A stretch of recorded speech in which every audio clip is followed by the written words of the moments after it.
When making an offer on a home, you'll have to decide which contingencies, if any, to include in the purchase contract. Dawn Chadwick, a real estate agent at Berkshire Hathaway Home Services Premier Properties, is here to explain each type of contingency. Welcome, Dawn. Hello.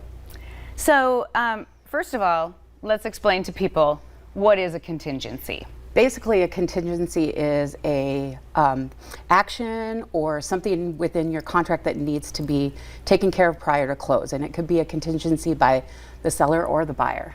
Okay, so in this hot market, we're seeing people waive some contingencies, and because it improves their chances or it improves their offer. So is there a contingency that should be waived or could be waived?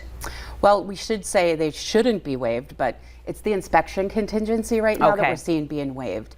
And if you're buying a 100-year-old house, I would say definitely get an inspection on it. The other thing is you don't have to make it contingent on the inspection, so you can still do the contingent, or you can still do the inspection so that you have things to do on the house. So like if you're handy, why not do that inspection and get a list, and if you're handy and you can take care of it all, why not? Okay, that makes perfect sense. And that's probably the most common contingency is the inspection. But what other contingencies are there?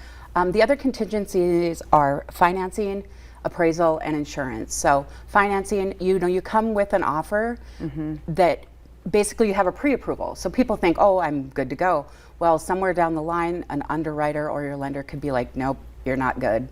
Or say you lose your job, that could make it, the financing contingency would make it fall through at that point.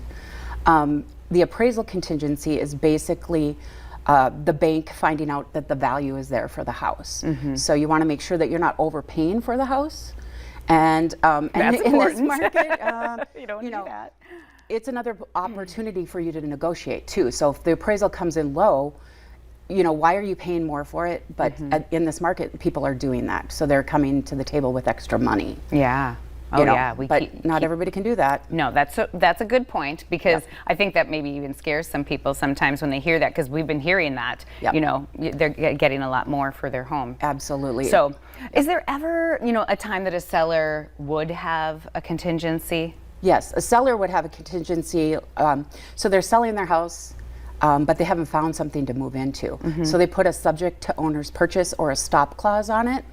And that basically gives them a set amount of time to find their next house.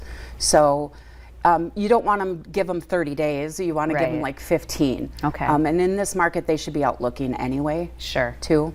Yeah. Okay, that makes sense. Absolutely. All right, so how do people get in touch with you, Dawn, if they want to learn more about this, or if they have any questions when it comes to contingencies? Absolutely.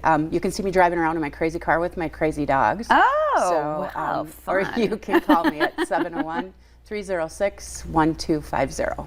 Okay, so and what types of questions might people want to come with as far as contingencies? Just which one can I get rid of, or what they're about, because I think a lot of people don't understand everything behind them and why they're there. And really, a contingency is there to protect you, because without, you have to remove them to move forward. So you're never going to get to closing unless you remove those contingencies. Okay, and that makes perfect sense too. So, but you're going to help them along the way. Absolutely. Anyway, I think you would probably bring that up in your conversation with them, no matter what. So, okay, awesome. Thank you so very much. Appreciate your time with us. Thank you. All righty, coming up on today's show, find out what all the buzz is about in Minnesota's Waseca County.